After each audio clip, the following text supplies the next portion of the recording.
அண்ணா அண்ணா ஊர்ல கொலையோடு கிடக்குனே. என்னடாச்சு? இந்த கிட்டு போயிருக்கான்ல, அவன் மகாலயத்து மாமா மண்டையை உடச்சு விட்டான். அவரு ஆஸ்பத்திரியில கிடக்குறாராம். இவனை போலீஸ் பிடிச்சு போயிட்டு. அதான பார்த்தேன். ஊருக்குள்ள ஒரு வாரமா ஒண்ணுமே நடக்கலன்னா வேலை வந்துட்டு பங்காளி. மகளே முதல்ல ஆஸ்பத்திரி போறதா போலீஸுக்கு போறதா? என்ன பங்காளி கேள்வி கேட்கிற? கார்ல ஆர்லிஸ் இருக்குல்ல, ஆர்லிஸ் சைடு அடிப்படை போய் படிச்சு பார்ப்போம். பங்காளி மாமா நல்ல அடிதான் இருக்கு பங்காளி.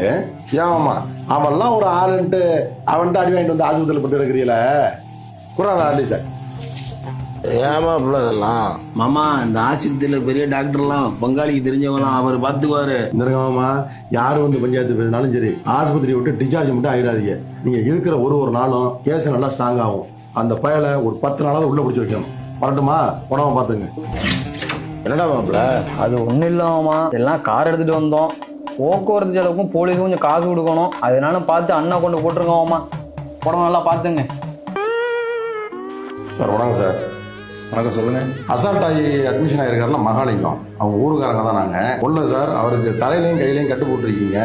நெஞ்சையும் லைட்டா வலிக்குதுங்கிறாங்க.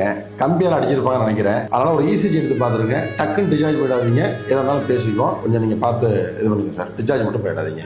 வரேன் சார். நான் டாக்டரா இல்ல அவங்க டாக்டரா? நேரம் வண்டியை போலீஸ் ஸ்டேஷன் பண்ணுங்க.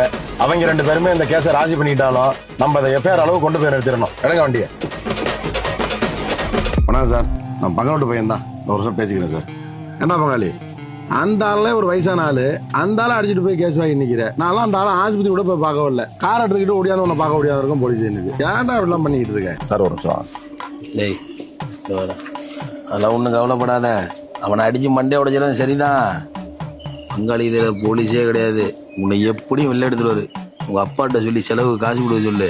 மற்றதெல்லாம் நாங்கள் பார்த்துக்கிறோம். அந்த அளவுக்கு தலையில அடிபட்டுருக்கு. டிஸ்சார்ஜும் ஆக மாட்டான். ஊரில் சமாதானம் பேசிட்டு வந்தா வாங்க, இல்லாட்டா மேடம் இன்னைக்கு எஃப்ஐஆர் போட்டுறாங்க. 307 ஆகி போயிடும். அதுக்கப்புறம் எனக்கு வச்சுக்காது. யாரு சார் உங்களை எஃப்ஐஆர் போடணும்னு சொன்னா? 2 பேரும் அடிச்சுக்கிட்டு இருந்திருக்கானுவோ, 2 பேரும் கவுண்டர் பெட்டிஷன் கொடுத்துருக்கானுவோ. 2 பேர் மேலே எஃப்ஐஆர் போட்டு உள்ள தள்ளி விடுங்க. அதை பத்தி எங்களுக்கு கவலை இல்லை. இவங்க எல்லாம் ஊருக்கு அடங்க மாட்டாங்க சார். கிட்ட அதெல்லாம் சார்ட்ட பேசிட்டேன். ஒரு சின்ன பெட்டி கேஸ் போட்டுருவாங்க. ஒரு 10 நாள் உள்ள இருக்கிற மாதிரி இருக்கும். ஒன்னும் கவலைப்படாம போ.